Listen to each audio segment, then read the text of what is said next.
Hey everyone, welcome back to Steps to Fluency, your English podcast for real conversations, real stories, and real progress. I'm Lucy. And I'm Jack. And Lucy, okay, I have to say, you sent me a message last night that I could not stop thinking about. Yes, sorry about that, but I had to share it with you right away. No, don't be sorry, because that message is exactly what today's episode is about. And listeners, trust me, you are going to want to hear this story. A student changed just one small thing about how he practiced English, and in 30 days, something doubled. We'll tell you exactly what and exactly how he did it. But first, Jack, how are you? How was your week? Honestly, good. A little busy. I had one of those weeks where you make a to-do list on Monday, and by Friday, the list is somehow longer than when you started. Oh, I know that feeling. How does that happen? I have no idea. I think the list grows while I sleep. How about you? Good. A little tired, but happy because, well, this story happened. And when a student's story is this good, it kind of gives you energy, you know? It really does. Okay, before we get into the story, if you are new here, welcome. This is Steps to Fluency. Every week, Lucy and I talk about real English, real stories, and real ways to improve. And if you are already a listener, thank you. Seriously, your comments, your messages, the sentences you share with us, they make this podcast what it is. If this episode helps you, please hit like, subscribe, and share it with one person who is learning English right now. Okay, Jack, are you ready for the story? I've been ready since last night. Okay, so his name is Marcus. I'm going to call him Marcus, that's not his real name, but the story is completely real. Marcus came to me about 5 months ago. He was B1 level, solid grammar, good vocabulary, he could write an email, understand a movie with subtitles, follow a conversation if people spoke slowly, but speaking, that was the problem. Every time he had to speak English, at work, with international clients, even just ordering coffee in a tourist area, he froze. Not because he didn't know the words, he did, but because in that moment, under pressure, everything disappeared.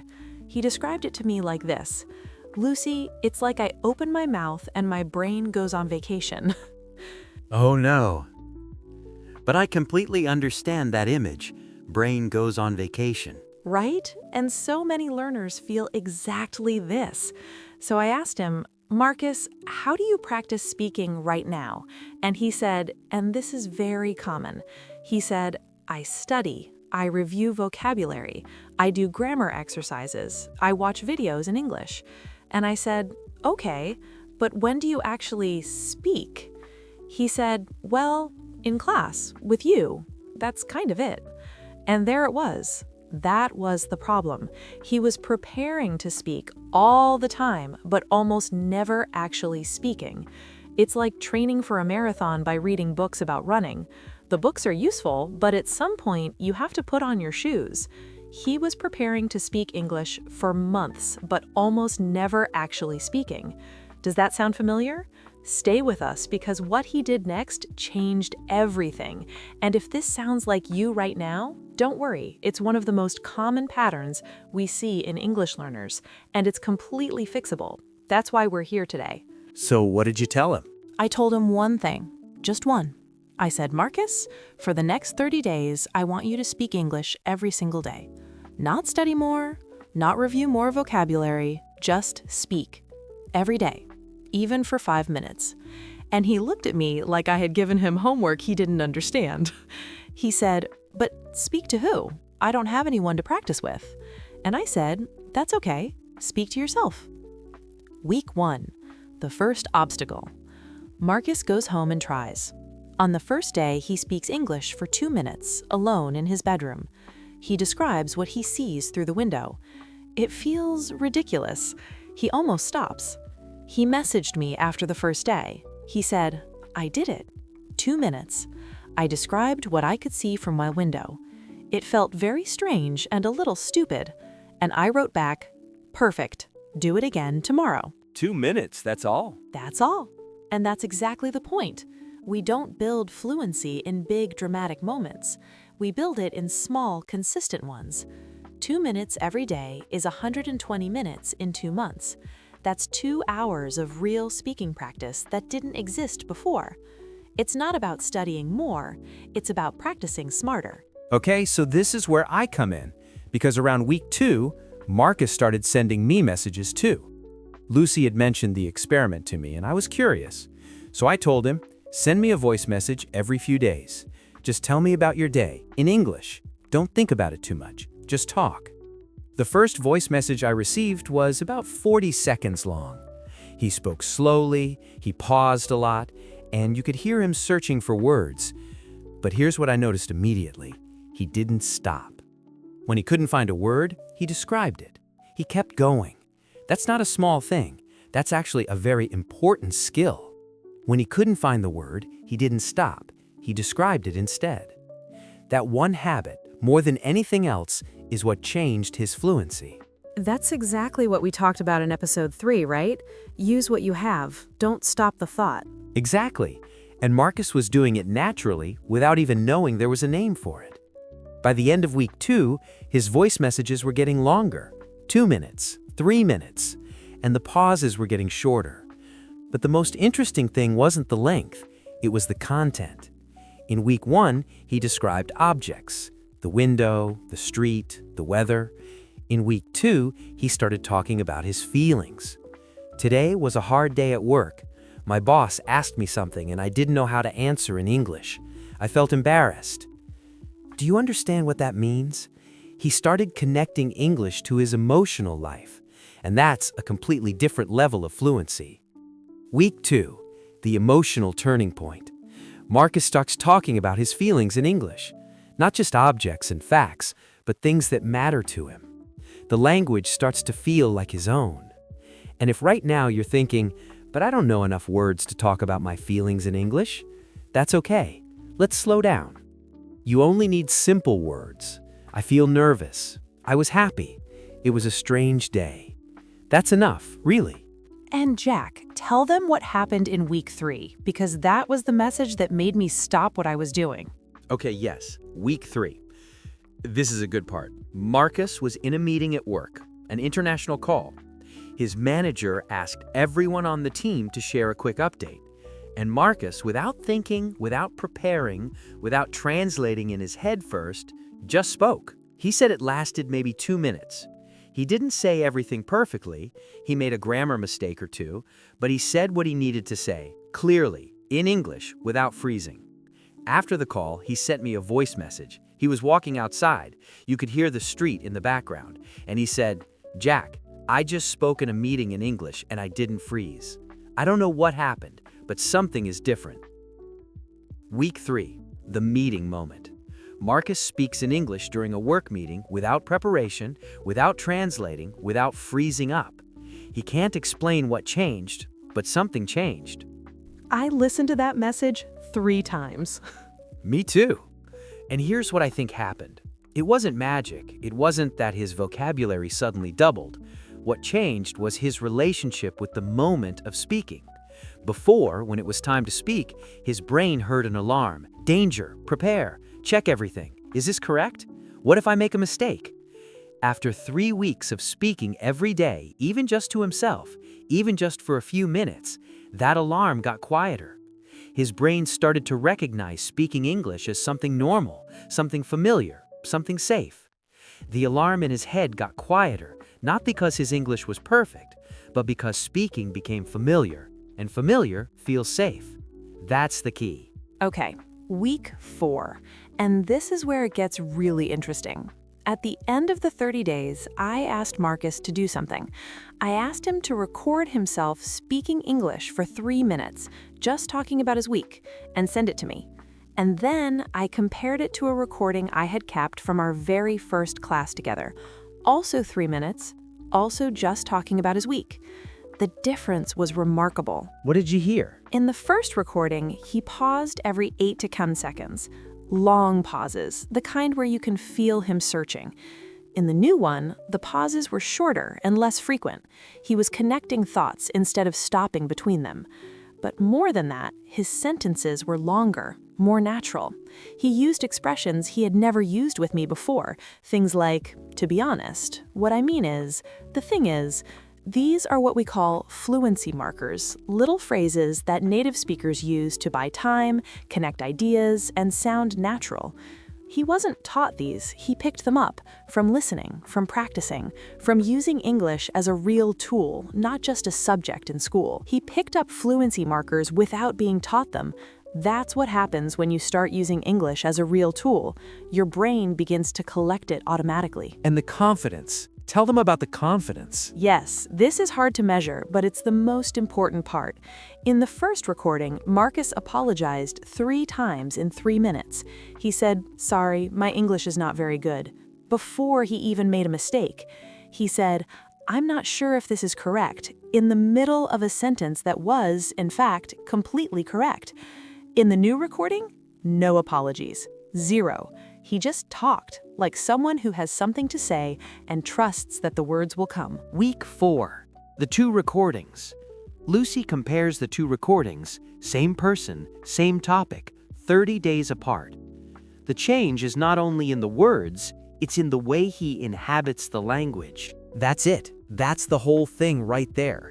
And people here doubled his fluency and they think, what does that even mean? Is there a test, a score? There's no official score, but there is a before and an after, and anyone who heard both recordings would immediately say, this is a different speaker. Not a perfect speaker, a confident speaker. And confidence in any language changes everything. It's not about studying more, it's about practicing smarter. So exactly what did Marcus do? Not the theory, the actual daily habits. 4 of them. Simple enough that you can start one today. Okay, so let's break down exactly what Marcus did. Not what I told him to do in theory, what he actually did every day for 30 days. 4 habits, and they're simple, almost too simple, but that's the point. Habit 1. He spoke out loud every day for at least 5 minutes. Not in class, not in a formal situation, just him alone talking. Some days he described what he could see around him. Some days he talked about something that happened at work. Some days he retold a story from a movie he watched. The topic didn't matter, the consistency did. Think of it like this. Your speaking muscle needs to be used to stay strong. 5 minutes every day is better than 2 hours once a week. And if 5 minutes sounds like a lot right now, start with 1. 1 minute of speaking English out loud. That's already more than most learners do in a day. It's okay to start small. Habit 2, he stopped apologizing before he made mistakes. This one was actually the hardest for him because he had a strong habit of saying sorry before speaking. My English isn't perfect, but I'm not sure this is right, but... And Lucy had to tell him, Marcus, stop apologizing for the thing you're doing. You're speaking English. That's the goal. You don't apologize for practicing. I told him, imagine a footballer who, before every kick, says, "Sorry, I might miss." That player will miss more, not because of skill, because of mindset.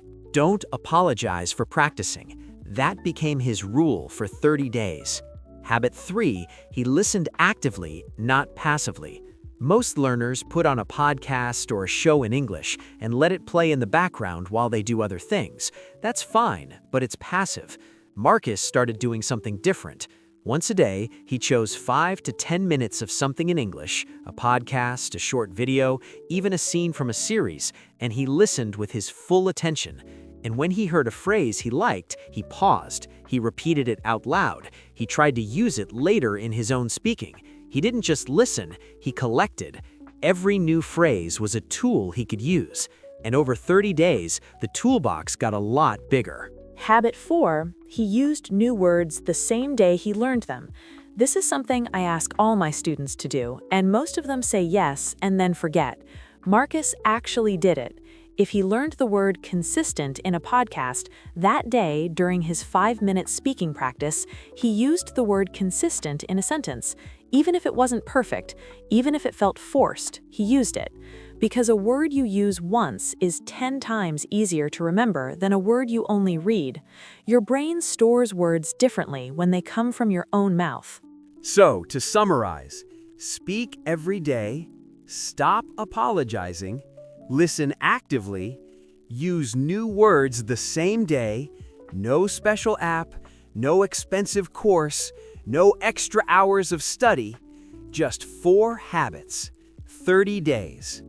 It's not about studying more, it's about practicing smarter. Okay, let's do our word tour. Great words from today's episode. Let's look at them together. Yes, and these are all words that Marcus used or learned to use during his 30 days. Consistent. Doing something regularly, every day, without stopping. Example, the most important thing is to be consistent.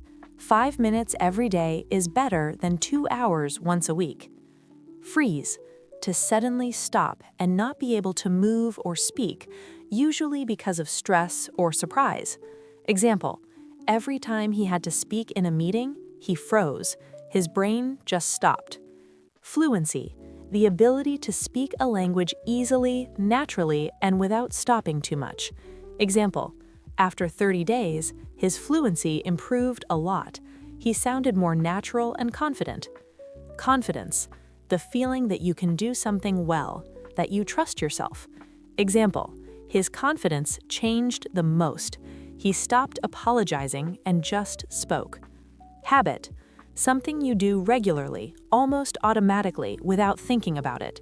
Example, he built 4 small habits, and those habits changed his English completely. Fluency marker, a small word or phrase that native speakers use to connect ideas and sound natural, like, to be honest, what I mean is, the thing is. Example, he started using fluency markers naturally, things like, to be honest, and what I mean is. If you didn't catch every word, come back and listen to this part again. That's not a step backwards, that's how real learning works. Your small challenge for today, choose one word from this list, just one. Use it in a sentence, in your head, out loud, or in the comments below. That's it. One word, one sentence. That's your step for today. And don't worry if your sentence is not perfect. It doesn't need to be. Marcus's first sentences weren't perfect either, but he kept going, and look what happened. 4 habits, 30 days. Here's exactly how to start today, not tomorrow. Okay, if you are listening to this and thinking, I want to try what Marcus did, here are your steps. Simple ones. Step 1. Speak out loud in English today. Just 5 minutes. Set a timer if you need to. Describe what you see. Talk about your day. Retell something that happened this week. The topic is not important. The speaking is. Step 2. When you speak, don't apologize first. No, my English isn't good, but just start. Your English is good enough for this moment. Trust it. Step 3. Today, when you listen to English, this episode counts, choose one phrase you hear and repeat it out loud. Just one. Hear it, say it, feel it in your mouth. Step 4. If you learned a new word today, use it in a sentence out loud before you go to sleep tonight. That's it. 4 steps. You don't need to do all of them perfectly. You just need to start. And if you do this for 30 days, we would love to hear what happens. Come back and tell us. Quick recap, so you can remember everything. Marcus was a B1 learner who froze every time he had to speak English. He wasn't studying less than other learners. He was speaking less, almost never outside of class. For 30 days, he did 4 things: spoke every day, stopped apologizing, listened actively, and used new words the same day. By week 3, he spoke in an international work meeting without freezing. By week 4, the difference in his recordings was clear. Longer sentences, fewer pauses, no apologies, more confidence. Not because he studied more, because he practiced smarter. It's not about studying more, it's about practicing smarter. Now it's your turn. We have one question, and we really want to hear your answer in the comments. Here is our question for you today. What is the one thing that stops you from speaking English more? Is it fear of mistakes, no one to practice with, not enough time? tell us in the comments, because your answer might become the topic of a future episode.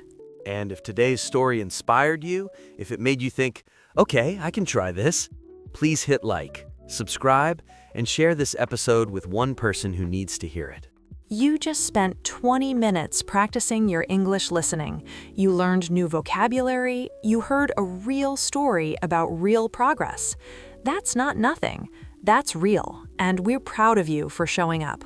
This was Steps to Fluency with Lucy and Jack. See you next week, and until then, speak, even for just 5 minutes. You might be surprised what 30 days can do. Bye, everyone. Bye, take care. Oh, one more thing before you go. Next week, we're going to talk about something that Marcus also discovered during his 30 days. Something he mentioned to Lucy, almost like a side note. He said, "The funny thing is, I started making more mistakes, more than before, but it stopped bothering me." And that, right there, is a whole topic. Because most learners think mistakes are the enemy, something to avoid, something to be ashamed of. But what if mistakes are actually the fastest road to fluency? What if the learners who improve the fastest are not the ones who make fewer mistakes, but the ones who are not afraid of them? Next week, we talk about that. The psychology of mistakes in English. Why your brain hates them, why you need them, and how to change your relationship with them. Subscribe so you don't miss it. See you there.